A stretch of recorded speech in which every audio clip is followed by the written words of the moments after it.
गाण्यांची मदत घेऊन राग कसे लाईट म्युझिकमध्ये वापरलेले आहेत हे खूप छान समजवलं.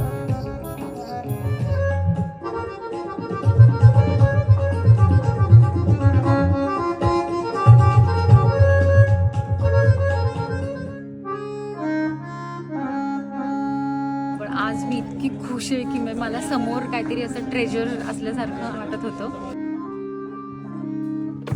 तन्मयने हे जे काही खोडून काढून इंडियन जॅझ ह्या फॉर्मॅटमध्ये जे आपल्याला हा शो त्याने